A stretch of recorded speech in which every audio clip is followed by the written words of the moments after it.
Hello and welcome to So What You're Saying Is. I'm Peter Whittle.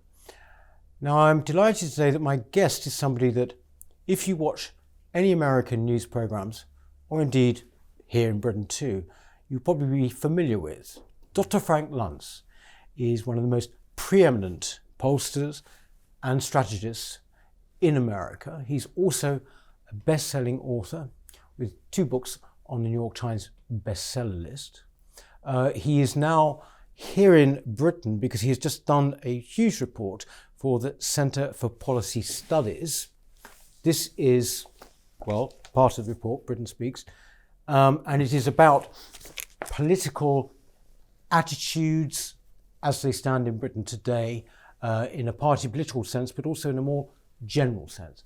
Thank you very much for coming. I couldn't say no. My office, while I'm here, is right next door. So if I claimed that there was just too much traffic, it would not have been believed. Tell me, as a general kind of conclusion, does Britain seem in as divided a state as America? Fortunately not. I've been doing politics now for about 35 years, and I've never seen Americans so angry with each other, so dismissive of each other. And we wanted to see whether the UK is going through the same kind of turmoil that the US is. Part of my wanting to be in London and was to get away from it all, that it now permeates every aspect of life. It affects friendships, it affects families. If you bring up politics during Christmas, you're likely to find yourself in a tough state. These are not the best times for democracy, and these are not the best times for economic freedom. So we thought, let's take a look at the UK. My company and I actually moved here for the last 2 months, did a massive study.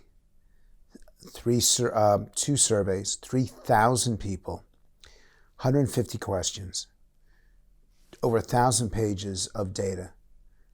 And what we found are threefold. Number one, there is a sense that the politicians don't listen and don't care. Number two is that the economic leaders of this country, the business leaders, are not really as connected as they should be to their employees and to the customers they serve. And third, that there is a sense that while things have gotten better now versus the last generation, that things ahead are not well defined, and that less than half the population are convinced that their kids are going to have a better life than they are.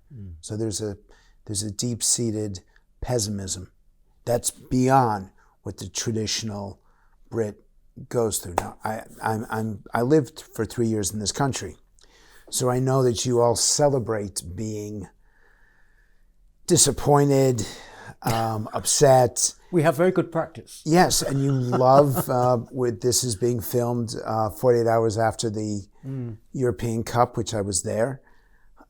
And I know that everyone said before they went into the match that, oh, we're going to lose. And you said that at every single match up to the point of fighting the championship. And that it's just part of being British. And I appreciate it because it's also part of the understatement of your country. And it's part of the quietness that we don't have in America. We're so loud right now. But this has been a wonderful experience, and the study that you have in front of you has been a real eye-opener for the future of the country. I think you say that people are very loud in America at the moment. I know that you did a focus group, because I've seen bits of it, where you seemed pretty exasperated because this was in America, and there seemed to be no bridges at all between people, talking over each other. And this is presumably what you mean.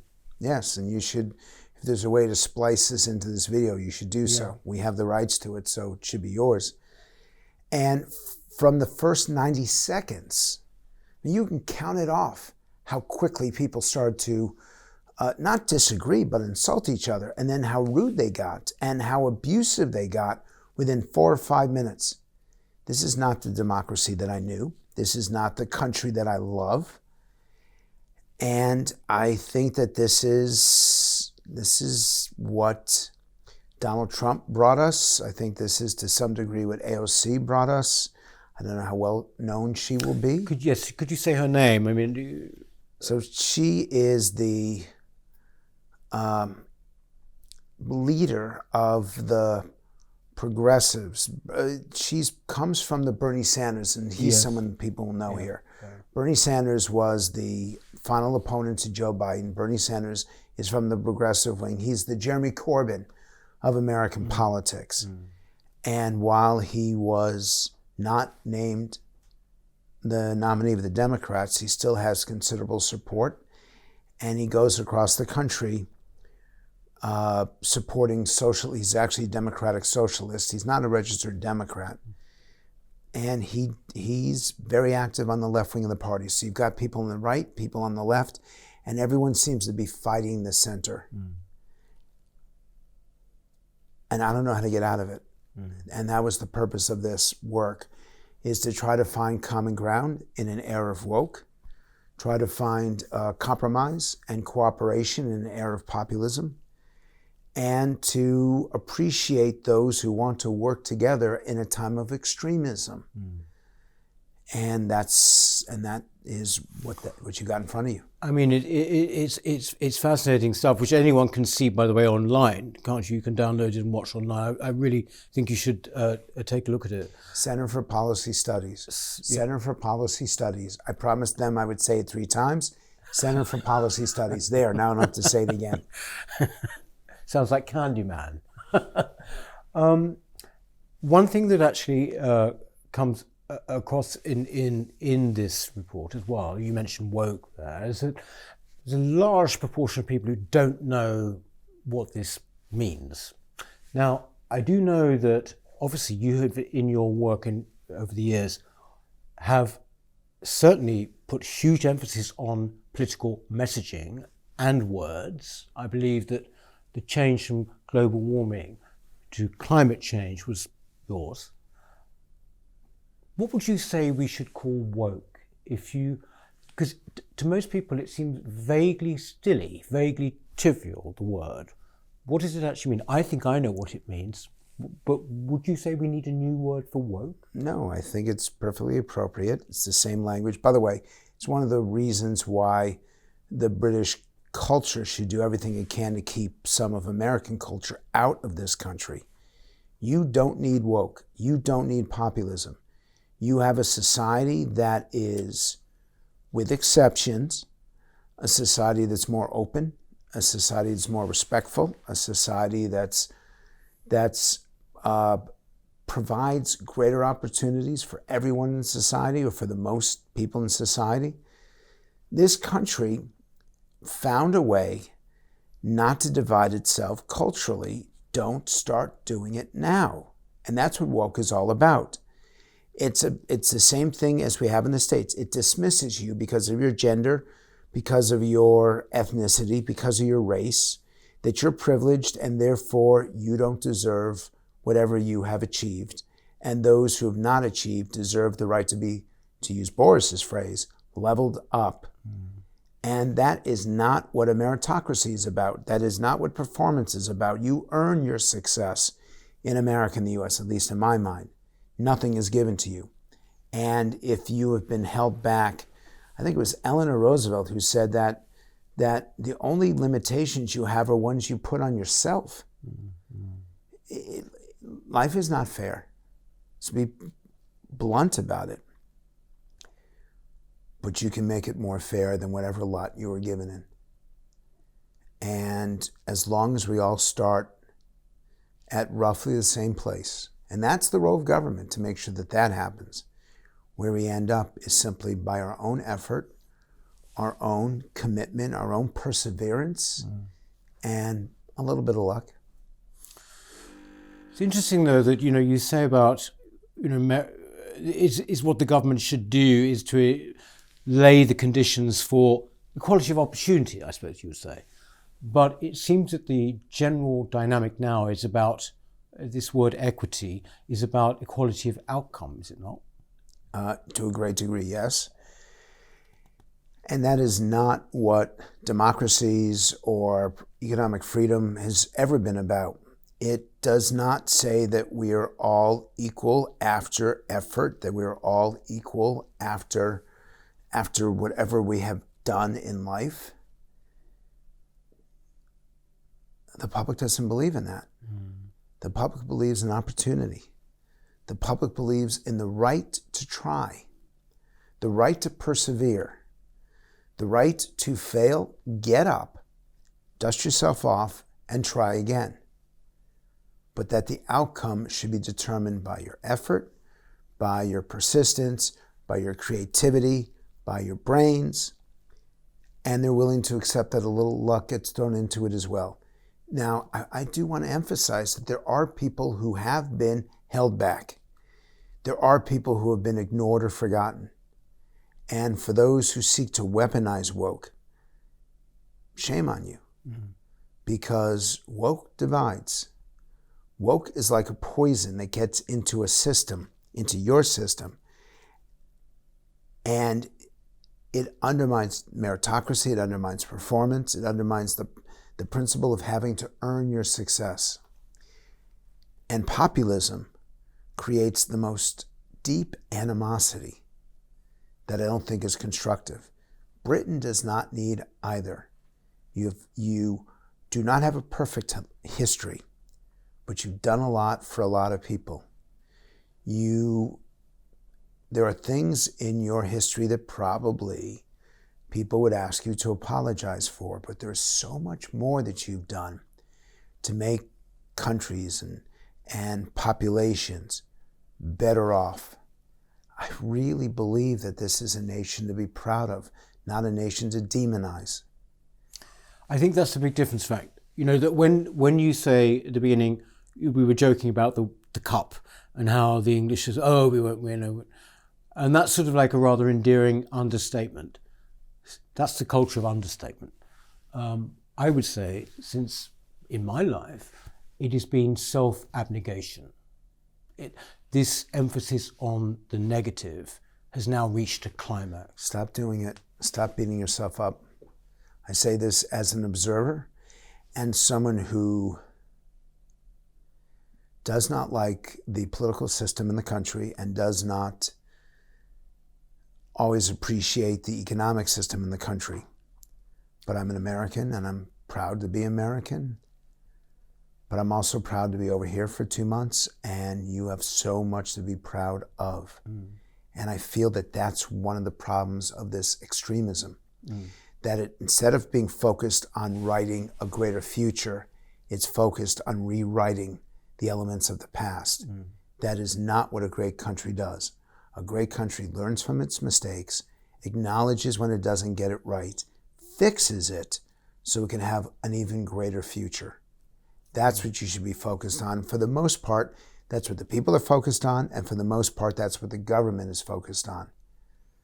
Don't let woke destroy what took centuries of leadership to build. Well, we're dedicated on this channel to that very thing, not letting that happen. But it does seem that there is a very willing audience, shall we say, that when the whole thing happened last year, for example, with Black Lives Matter in America, it was extraordinary the speed with which the thing came here. Not just that, but also in all of our institutions. I watched it because I was watching a mayoral race. So I was very surprised that it worked its way over here, because you don't have the racial problems that we have. You don't have cops killing kids the way that we have in the States. You have figured out a way to involve a greater percentage of your society in day-to-day life. We have more segregation. I think we have more discrimination.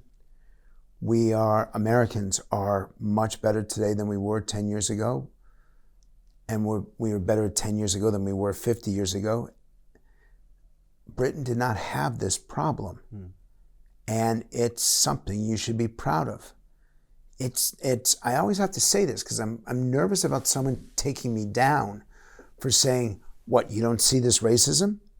You don't see this discrimination? You had people yelling the most awful stuff at the football match. I didn't see it, but I was told it, and then I saw videos of it. So no, you have a way to go. But America's got further to go, to be candid, and sometimes we seem like we're going in the wrong direction. One of the findings in your report, though, which was really, took me aback on this point, was a large number, I think 37%, of people asked thought that Britain was institutionally racist. Now, but I don't recognise that picture of Britain being institutionally racist. Not in a million years. And yet this is what so many people think. A lot of it is because of what they get in the news. A lot of it's because of what they get at the universities.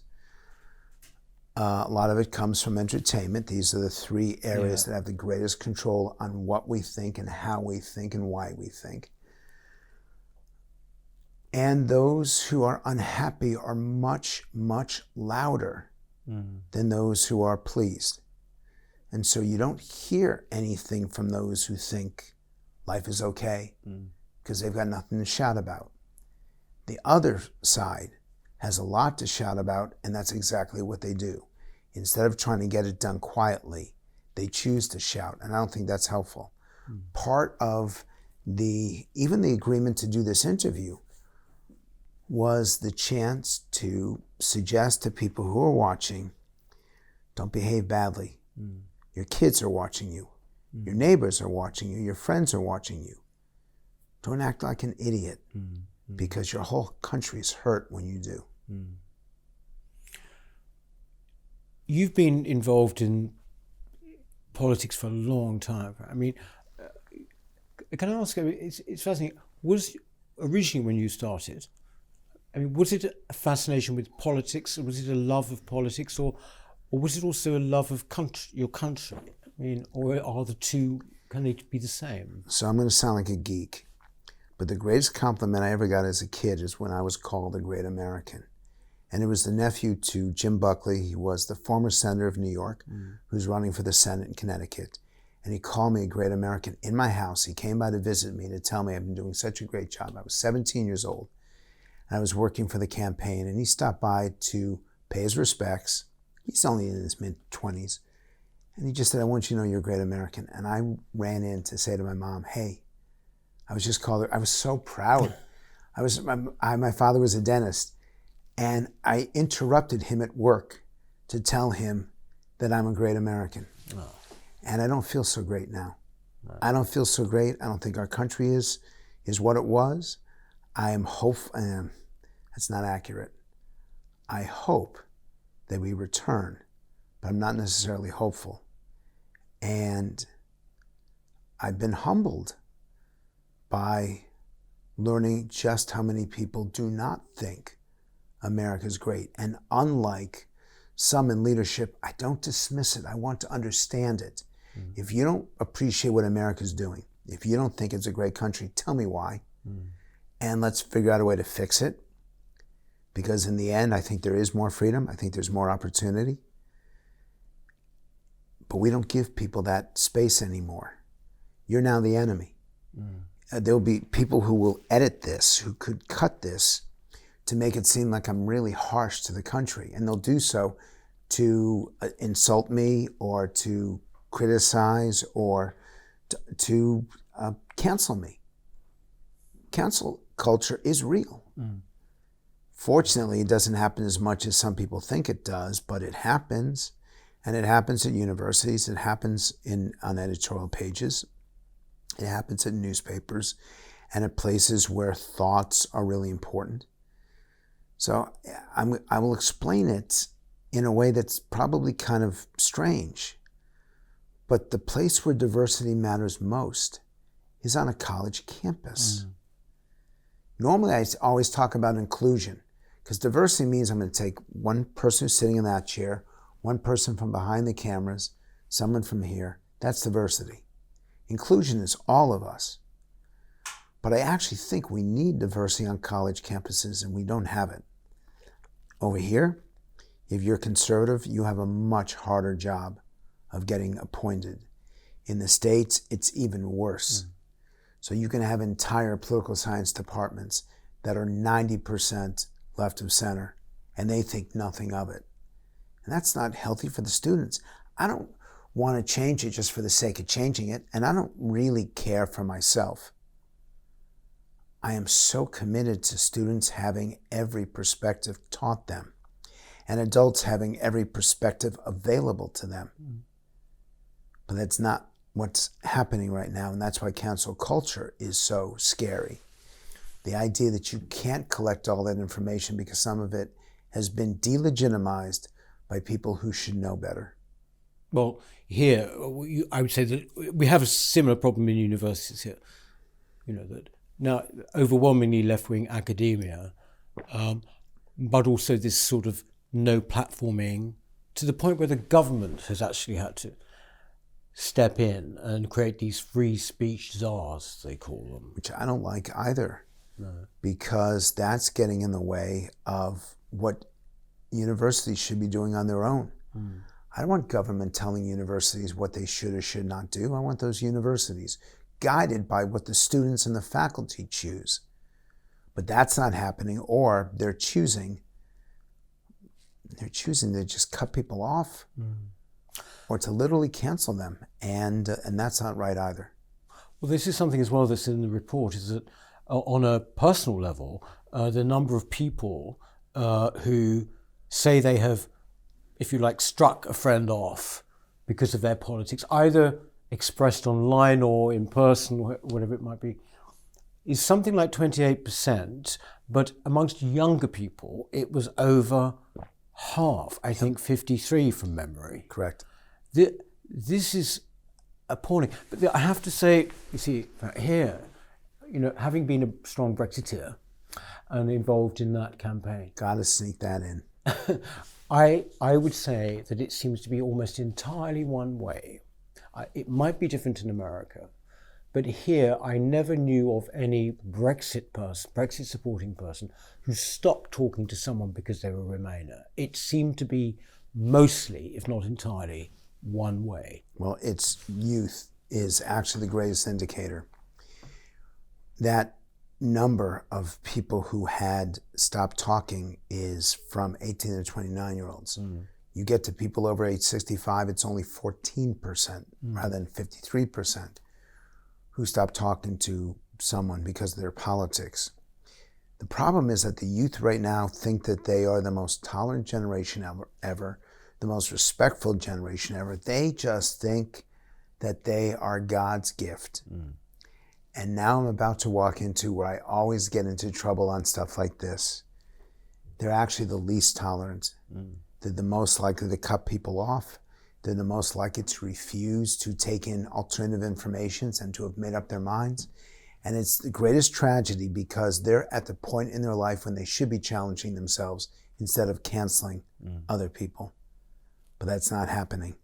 And I think that we won't fix that until the faculty at these universities teach the young people that there is a right and a wrong way to deal with information that they disagree with. And the wrong way is to cancel it. Apparently something as well that's not happening anymore is that this old idea that somehow traditional idea that younger people were more radical, or maybe more to the left, and that essentially as they get older and they do certain things, buy houses and things like that, they become more right-leaning or conservative, call it what you like. But apparently that is not happening, or rather they are staying left longer. And they're staying left longer, but when they turn conservative, boy, do they turn conservative. So 18 to 39-year-olds are just dominated by Labour. 50 and older just dominated by conservatives. That period in their 40s is where the battle lines are drawn. And I'm as interested in that age gap of 40 to 50 as I am about North versus South, as I am about cities versus rural areas, because something happens to you from your 40th birthday to your 50th birthday that causes your politics to change. These are experiences in life. And such as your kid going off to school, such as you begin to you're looking more at retirement than you are at starting something new. There's stages of life, and right at 50, between 40 and 50, you have a different perspective than you did when you were younger. And that's what's causing this significant change. The other thing is, by the time you've reached the 40 to 50, you really have stopped canceling people. So you'll be willing to hear another point of view that you were not 20 years earlier. Part of the report, a big part of the report, is actually about British attitude to business, isn't it? It doesn't look great. It looks pretty negative. It is. I think at one point you say we should have a different word for the word capitalism. What is interesting here is that Britain was you on. Say it with such dripping cynicism. No. I mean, I'm a capitalist. Look, the whole point really. You're never going to make it out of this building. In Britain and Europe, I suppose people had traditionally thought of capitalism with kind of, they held their nose when they talk. It was sort of the best of all possible systems, but it wasn't sort of celebrated in the way that it is in America. But that, interestingly, despite the interval of Mrs. Thatcher, which apparently we're told seems to have changed everything, it would appear not, because we're back on that track of being sort of just finding it distasteful. You lost that sense of faith in the future when people saw that the elevator to success was broken and the repairmen were on holiday. If you feel like you have the chance to succeed, you'll back economic freedom. If you don't see that path, or you think someone is blocking you on that path, that's the surest indicator of either woke behavior or populist behavior. So the people in charge need to do a better job of explaining how to get on that path, and a better demonstration of how that path will lead to success. No one expects to be Richard Branson, but they do expect to have the opportunity to improve their lot in life every year, every month, every week, and they will punish anyone or anything that doesn't give them that opportunity. You were, at the beginning, very pessimistic, it seemed, about America. And you seem rather sad about it. I have to say that when I wake up in the morning and I turn on the radio, whatever it is, and I sort of hear something else that, in fact, I've always loved, somehow being, in some ways deconstructed or whatever it is. Where do we go then? I mean, you've come to Britain, but only for a short time. But I mean, do you ever think, what I loved and what inspired me for so long and what I care about is no longer there. So where do I go? Yes, I have thought about that. I've been thinking about that particularly in the last 72 hours. I am sad because I never expected to articulate this in my life. And I know this will be seen by some in America who will jump me for it. I'm still a proud American. But I'm embarrassed by how the politicians talk to each other. I'm embarrassed that there are too many people who have been left behind economically. The income gap or the wealth gap is significant, and it needs to be addressed. I'm embarrassed when there's still examples of discrimination. I don't want to throw out the whole system. I don't want to rewrite American history. What happened, happened. And for the most part, as with the UK, Americans behave very well. Not perfectly, but pretty well. And I'm not willing to destroy the history of the country because a few people have a grievance right now, and they think that their way of getting ahead is by destroying everybody else's. That's not how we succeed. We succeed together. We succeed in partnership. You've got a group of people that are putting together this show. It could not happen if it was just one person here. There are multiple people. We have to do this together. We also have to respect individual rights, individual freedom, aspirations. What you want to achieve is different than me. I want you to have the right to achieve it. Allow me the right to achieve it. I want to take other people along for the ride. I want them to benefit from it. Make that a possibility. And if not, does that make me sad? Absolutely. What am I going to do from this point on? I'm not quite sure. I don't want to go back to a place where you have a third of the population not vaccinated deliberately, not having their 2 jabs. I don't want to go to a country that is so focused on what they did wrong that they have stopped teaching what they did right. I don't want the yelling and screaming anymore. It gives me a headache. It's like someone banging on a trash can. And then the last thing is, you happen to be interviewing me at a point of my most exhausted, because producing a document like the one that you can get on CPS, Center for Policy Studies, there, got it in again, took a lot out of me. But, it is an extraordinary, winding it up, Frank, 'cause I know you're busy and tired, but how many people did you involved in this? So I'm getting the list because I actually think it's pretty impressive.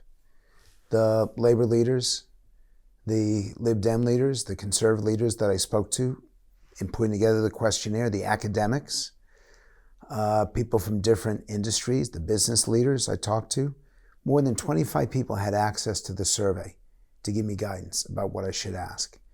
If you came to my flat right now, it would look like the Unabomber.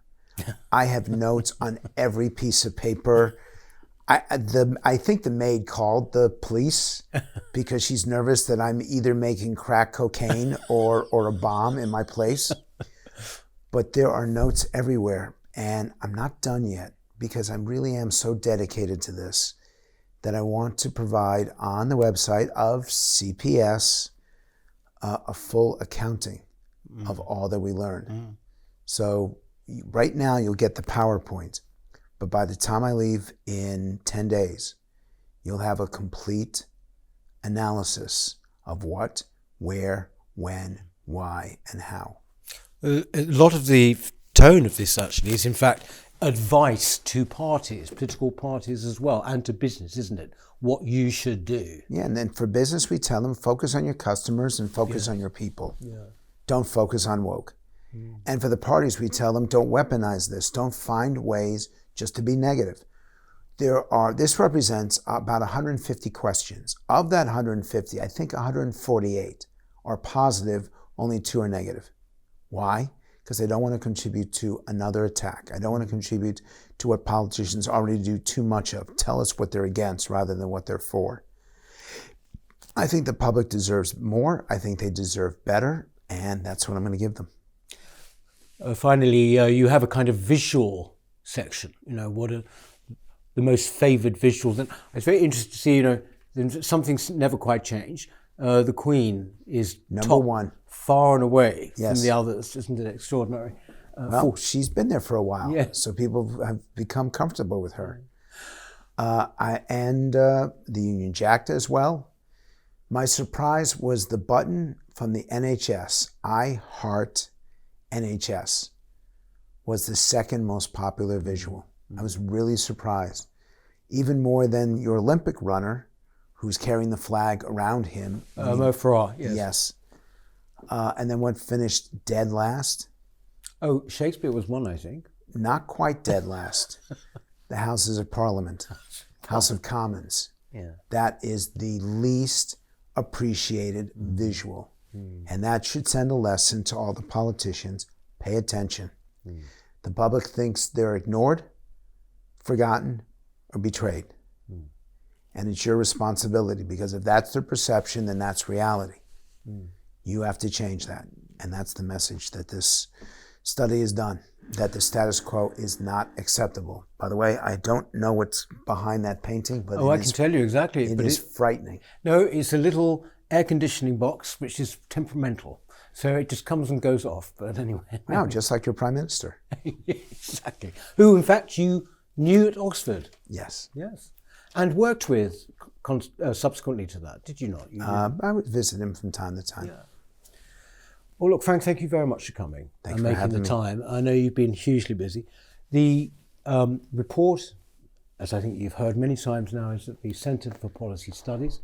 And, Frank, yes, there it is. He's holding it up. Britain Speaks. And thank you very much once again. I do hope that when you come back, we haven't frightened you away enough and you'll come back and speak to us again. Only if I get to take a book home with me. Oh, well, I'll give you lots of those, don't worry. Anything that will make you come back. Thank you very much. That's it for So What You're Saying Is this week, and we shall see you next time. Thank you very much.